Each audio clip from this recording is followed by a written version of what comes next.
YouTube, bienvenue à la maison. Je vous dis, j'ai essayé de tourner cette vidéo à 3 reprises et à chaque fois Baby s'est réveillé. Donc aujourd'hui on se retrouve pour une question-réponse, répondre à quelques questions qui me sont très souvent posées dans mon inbox et aussi dans les commentaires. Ce sont des questions aussi que j'ai aussi répondu, quelques questions je l'avais déjà répondu lorsque j'ai débuté YouTube, mais il y a aussi des cousines qui sont venues, cousines, bienvenue. Je vois que j'ai des abonnés qui ne sont pas là depuis longtemps, donc je veux répondre à quelques de vos questions, des questions qui viennent souvent dans mon inbox. La première question qui vient très souvent, c'est si j'ai quel âge. Moi j'ai 33 ans, donc mais non, mon ami, mon nana a 23 ans, donc traitez-moi 23 ans. Non, j'ai 33 ans, donc c'est mon vrai âge, j'ai 33 ans.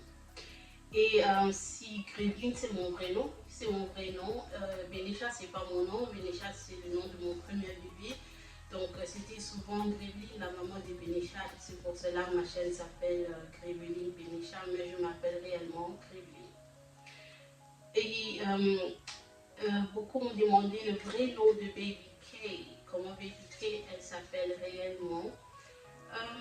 Baby K elle s'appelle réellement Kenaya, c'est le nom que moi j'ai choisi.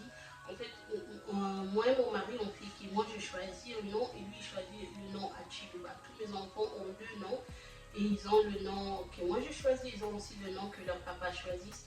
Donc Baby K elle s'appelle Kenaya et son nom Achiluba c'est Kashidi. Kenaya ça veut dire Kembona Yahweh, c'est ça qu'on a coupé Kenaya.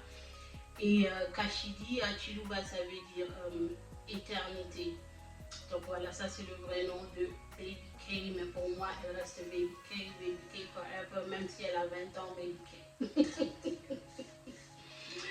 Et aussi on m'a posé des questions, comment je fais pour réaliser des vidéos avec le bébé et avec les enfants. Je l'ai déjà dit, moi je suis fixée avec les routines en fait. C'est la raison pour laquelle je veux répondre sur une autre question. Pourquoi Didi elle est souvent dans mes vidéos et les Yaya ne sont pas souvent dans les vidéos. C'est tout simple parce que Didi elle ne va pas à l'école ni à la crèche, elle est à la maison. Et mes vidéos sont tournées souvent très tôt le matin lorsque je dépose les enfants, bien lorsque les enfants partent à l'école, je reste à la maison pour tourner les vidéos. Ça fait que Didi elle est à la maison, donc elle est dans mes vidéos plus souvent que les Yaya. Mais c'est juste parce qu'elle est à la maison pour l'instant. À partir de août aussi, Didi elle serait plus souvent dans mes vidéos parce qu'elle aussi elle va débuter le kindergarten. Je suis très contente. Donc Didi elle est souvent dans mes vidéos parce que, excusez-moi. Donc Didi elle est souvent dans mes vidéos parce que elle ne va pas à l'école ni à la crèche, donc pour l'instant elle est à la maison. Je trouve ça bien. Moi j'aime envoyer mes enfants lorsqu'ils sont totalement verbales, ils sont vraiment verbales, ils peuvent expliquer des choses, ils peuvent comprendre des choses et j'ai attendu jusqu'au moment qu'elle devienne vraiment verbale. Et maintenant là c'est bon, au mois d'août elle va aussi commencer le kindergarten. Je pense que ça serait vraiment bien. Et voilà. Et le vrai nom de Didi aussi, on m'a souvent posé ces questions sur Instagram. Le vrai nom de Didi c'est Disanka Achiluba, donc c'est pour cela on dit Didi. C'est Disanka et son nom, Disanka c'est Achiluba, c'est son papa qui l'a choisi et le nom que moi j'ai choisi c'est Isaina. Donc elle s'appelle Isaina et Disanka. Disanka et Isaina c'est la même personne. Donc voilà. Et une autre question qui m'a fait beaucoup rire, j'ai beaucoup rigolé ce jour-là, c'est si j'ai combien de peignoirs. Je l'ai compté parce qu'on est en train de...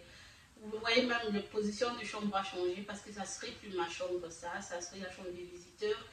Et voilà, lorsque j'étais en train de jeter les trucs que je n'avais plus besoin et tout, j'étais en train d'essayer de remettre un peu de l'ordre.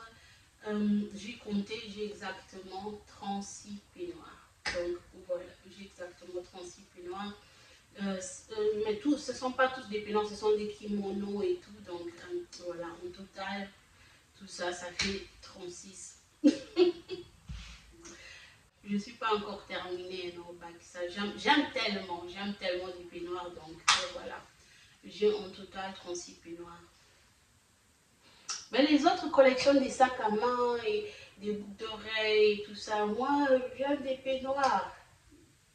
That's the way it is. Je reviens aux questions. Comment je peux réaliser des vidéos avec BBK? Parce que j'ai commencé à réaliser des vidéos lorsque BBK elle était née. Donc j'étais à 3 jours à la maison après l'accouchement et j'ai tourné mon premier vidéo. Donc lorsque BBK elle avait exactement, je pense, 5 jours, j'ai déjà posté le premier vidéo. Comment j'arrive à faire? Comme je disais, Didi elle est à la maison et moi je poste, je filme mes vidéos très tôt le matin, donc je me réveille tôt. Je suis dans mes routines en fait. J'essaie de rester dans mes routines, de me dire je vais filmer de 8 heures peut-être à 12 heures, ou bien de 8 heures à 10 heures, et c'est le temps où les enfants sont à l'école. Avec les bébés c'est un peu compliqué, mais aussi ça, dès le début je mets mes bébés dans les routines aussi. Donc, Baby Kel, elle dort exactement à 23 heures pour se réveiller à 8 heures du matin. Donc, je n'ai pas des moments la nuit, là où je me réveille la nuit pour donner du lait. Il y a des jours que je sens qu'elle bouge, elle bouge, elle bouge. Donc, j'essaye dans son sommeil, j'essaye de la donner, de la laiter et ensuite de la remettre au lit. Mais elle ne se réveille pas pour pleurer et pour demander du lait. Donc, comment j'ai habitué Baby Kel aux routines? J'ai fait ça à tous mes enfants. Lorsqu'ils viennent directement de la maternité, je mets leur lit ou leur poussette ou le truc que le bébé aime beaucoup. Je mets ça directement au salon et directement devant la télé. Comme ça, l'enfant peut s'habituer au bruit. Lorsque l'enfant va s'habituer au bruit, l'enfant va très vite comprendre qu'on est jour, c'est la journée. Et ensuite, quand c'est le soir, la bruit, elle ne va plus attendre la bruit, donc elle va comprendre que c'est l'heure de dormir. Si tu fais ça pendant 2-3 semaines, ton bébé va très vite comprendre c'est la journée. Donc, Baby K, elle ne fait pas la sieste dans la chambre. Donc, elle fait, mais je laisse la porte ouverte et je ne dis pas au yaya d'arrêter de sauter, arrêter de faire du bruit. Je la laisse comme ça, s'habituer avec le bruit, s'habituer avec tout le bazar qui est ici à la maison, avec tout en fait. Elle va comprendre que c'est pas la nuit. Et à partir de, je veux dire, à partir de 20 h, j'essaye de slow down. Hein, parce qu'à 20 h, les yaya aussi sont au lit. Maintenant, en vacances, non, ils ne sont pas au lit. Mais à partir de 20 h, il n'y a pas de bruit, ça devient slowly, elle prend son petit bain, un massage, elle comprend lentement. Maintenant, là, elle a 2 mois maintenant. Elle a vraiment compris que 22 h, 23 h, même si moi je ne la mets pas dans son lit, elle comprend, elle devient fatiguée. Même si tu comprends, à 22 h, vraiment, elle pleure vraiment qu'elle veut dormir. Et lorsqu'elle dort, et puis le tour est joué, évidemment, on recommence. Donc, j'arrive à tourner mes vidéos parce que je reste dans mes routines. Je reste vraiment, vraiment dans mes routines. Et ça m'aide beaucoup. Mais il ne faut pas te mettre de la pression parce que moi aussi au début, je devais. Donc la façon dont Benécha était, c'est pas la façon dont Maoué était, c'était pas la façon dont Didi, elle pleurait beaucoup. Didi, on était arrivé au point de dire qu'on ne veut plus d'enfants parce que Didi, elle a pleuré jusqu'au fatigué et je ne pouvais plus. Donc tous les enfants sont différents. Et si toi tu as un bébé, parce que ce sont souvent mes cousines qui ont des enfants, bien qui viennent d'accoucher, qui me disent que moi je n'arrive pas, je ne sais pas comprendre comment tu fais. Ma chérie, c'est difficile, c'est même pour moi c'est dur. Et je vous dis la vérité, si ce n'était pas le support de ma famille, si ce n'était pas Ngouli, je n'allais pas arriver parce que dès que je suis sortie de la maternité, j'ai eu ces privilèges que Ce bébé est tellement béni. Il y a même mon père qui est venu me faire la vaisselle ici, je vous dis. Mon père était là. Pour les gens qui sont sur Instagram, ils ont vu. Et là, il m'a fait la vaisselle, il s'occupait des enfants. Dès que j'étais sortie de maternité, Gouli était venue, donc je suis sortie et puis elle était là. Et lorsqu'elle était là, elle m'a fait à manger, elle a préparé tellement de la nourriture que ça fait beaucoup de jours que je ne devais pas faire la cuisine. Elle m'a arrangé des trucs à fond, elle a fait le ménage à fond. Et moi, ça restait seulement de rester dans le routine en fait. Et si tu n'as pas ce privilège-là, ma cousine, prends ton temps parce que ton corps a fait beaucoup de travail, c'est beaucoup de travaux. Mettre au monde, ce n'est pas de la blague. Et je vous assure, mes cousines, après l'accouchement de Baby K, j'étais tombée malade. Je pense que je l'ai dit dans une de mes vidéos. J'étais tombée malade, j'avais mal partout. Je vous dis, chaque muscle me faisait mal. J'avais mal au point que je prenais des ibuprofènes, 4 ibuprofènes par jour parce que je ne pouvais pas. Elle était sortie tellement rapide, l'accouchement c'était dans 8 minutes, c'était tellement rapide que au niveau de mon bassin, il y avait quelque chose qui s'était, je pense, déplacé et tout. J'avais mal au dos, j'avais mal, je pleurais même, c'était pas facile parce que it was too much, c'était vraiment painful, c'était vraiment, ça, je pense, les premières 3 semaines, dans ces temps, j'avais heureusement aussi tourné qu'une seule vidéo, les premières 3 semaines, je pense que j'avais tourné une seule vidéo, et après 3 semaines, j'allais mieux. Donc, c'est juste pour te dire, si tu viens d'accoucher et tu as l'impression que tu peux pas, tu es fatigué, c'est normal.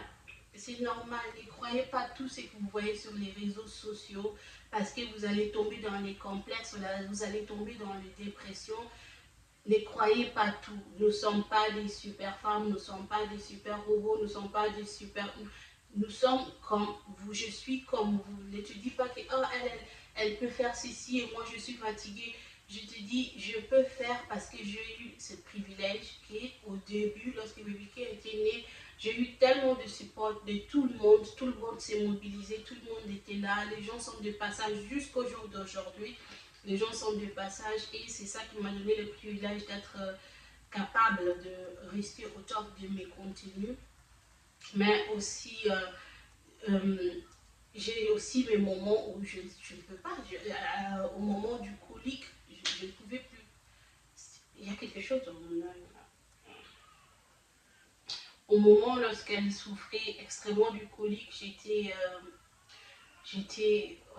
ne savais pas aussi comment faire. Donc, ne vous faites pas blender par des réseaux sociaux, ne vous faites pas blender parce que les gens qui sont devant vos écrans là, ce sont des gens comme vous, ce sont des femmes comme vous et c'est compliqué. Après l'accouchement, c'est très compliqué et j'ai dit Dieu merci que moi j'ai eu le privilège d'avoir une famille qui était là pour m'aider, qui était là pour me soutenir. Et c'est pour ça, ici en Europe, c'est très compliqué. Hein. En Afrique, on dit que tu accouches et tu dois rester à la maison pendant 3 mois, on s'occupe de toi, tu prends ton tasse de thé, blablabla. Bla, bla, bla. Mais ici, ce n'est pas le cas. Ici, tu accouches et puis tu dois déjà aller à la mairie pour inscrire le bébé, tu dois faire ceci, tu dois faire cela. Donc, yeah, that's it. Quelle question encore? Quelle question encore? J'avais écrit des questions sur un bout de papier, je n'arrive plus à trouver.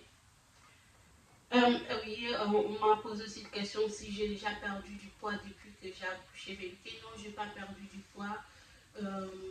J'ai absolument pas perdu du poids. Bref, non. J'ai perdu mon ventre, oui, mais du poids, je n'ai pas perdu. Je ne suis pas aussi dans...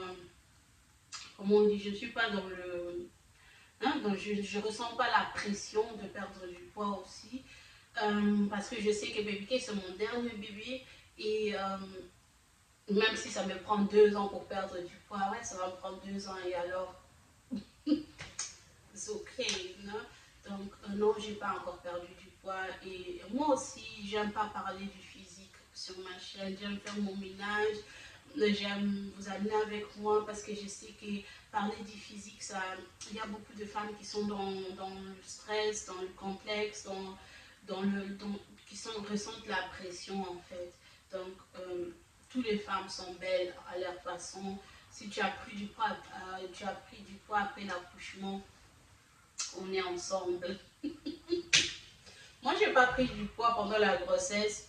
J'ai pris du poids après l'accouchement et je pense que ça va me prendre beaucoup de temps pour le perdre. Mais je connais comment je fonctionne. Donc, mais pour l'instant, mes jeans me vont bien, mes t-shirts et tout ça, ça me va. Je n'ai pas de problème au niveau des habits et tout. Mais je sais que je n'ai pas encore perdu du poids et je n'ai pas de pression de perdre mes poids. It's okay. It's okay. On ne peut pas tout avoir à la fois. Donc, j'ai une très belle bébé et nous sommes tous en bonne santé. Donc, pour la perte du poids, slowly, slowly. Et aussi, la question qui me vient aussi souvent, c'est si j'habite en Belgique. Je ne sais pas pourquoi on me pose toujours ces questions. J'habite où en Belgique? Moi, je n'habite pas en Belgique. Moi, j'habite en Allemagne. J'habite en Allemagne, je n'habite pas en Belgique. Si j'habitais en Belgique ou en France, je n'allais pas parler le français sale comme ça. Donc moi, j'habite je voulais dire la France. Moi, j'habite en Allemagne, donc voilà, j'habite quelque part en Allemagne. Donc, une prochaine question, si nous voulons encore des enfants, non, nous ne voulons plus d'enfants, nous voulons plus d'enfants. Nous sommes bénis et nous sommes bien avec nos enfants. Donc, je ne veux plus d'enfants. Mon mari aussi, on a en parlé et on trouve qu'on est bien comme ça.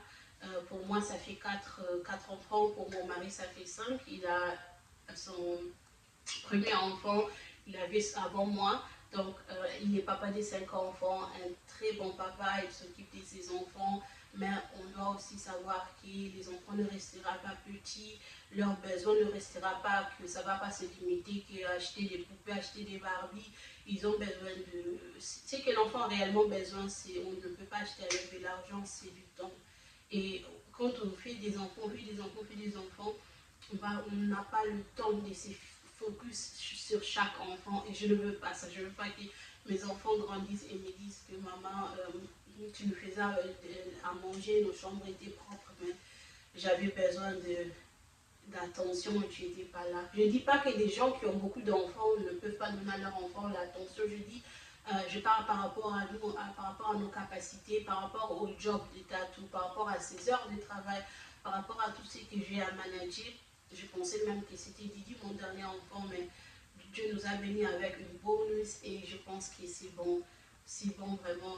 Je ne veux pas seulement avoir mes enfants, mais je veux vivre avec mes enfants. Vraiment vivre mom life. Je veux vraiment vivre avec mes enfants. Je veux enjoy mes enfants. Je veux les voir être heureuse. Et c'est pour cela qu'on a décidé qu'on est bien. On est bien à 6, donc on est vraiment bien. Je ne connais pas le planning de Dieu. On ne peut pas limiter Dieu. Je ne connais pas le planning de Dieu parce que comme pour les gens qui ne le savent pas, j'avais un stérilet qui devait rester là pendant 2 ans. Non, c'était pendant 2 ans. Je l'ai mis lorsque Didi elle avait une année. Donc, je me suis bien stérilée, mais Bébé est venu malgré le stérilet, donc je ne peux pas limiter Dieu. Si ça vient, bon, je veux glorifier Dieu et dire que c'est son plan pour ma vie, mais nous ne cherchons pas, j'espère que cette grâce peut localiser une autre femme dans mon entourage, partout dans, vous mes cousines, s'il y a quelqu'un qui cherche un bébé, que mon Dieu qui m'a donné au nationalité, qui vous localise, qui vous trouve et qui vous bénit aussi. Donc voilà. Mes cousines, je pense que ce sont des questions qui m'ont été souvent posées. La majorité des questions qui m'ont été souvent posées. Donc je pense que j'ai répondu à quelques questions. À toutes mes cousines qui sont de retour à chaque fois sur ma chaîne, je vous aime. À toutes mes cousines qui sont ici pour la première fois, bienvenue. Moi, c'est Grévely, comme je disais. Chez moi, ici, je partage la vie de maman et à la base, je fais de la motivation ménage.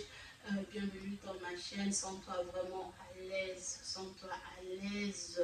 Bienvenue à la maison. Donc, always upon a video. Enjoy life. Et maintenant, moi, je veux aller prendre mes enfants. Ils sont au parc avec leur tante. Je vais aller, donc moi aussi, je veux aller là-bas avec eux. Et, yeah. Donc, je veux les joindre au parc. Ils sont là-bas avec Tata Gloria. Et moi, je veux aussi les rejoindre maintenant au parc. Mais je dis avant de partir, n'a pas qu'à maman brouiller. N'a pas qu'à maman brouiller pour la vidéo de la cuisine. Là, c'est la vidéo. And, yeah. So, cette vidéo arrive à sa fin, mes cousines. J'espère qu'elle vous aura plu. Si vous êtes ici depuis longtemps, vous connaissez notre mot de la fin. Disons-le ensemble. Croyez en vous, croyez en Dieu, réalisez vos rêves. On se retrouve très bientôt pour une prochaine vidéo. I love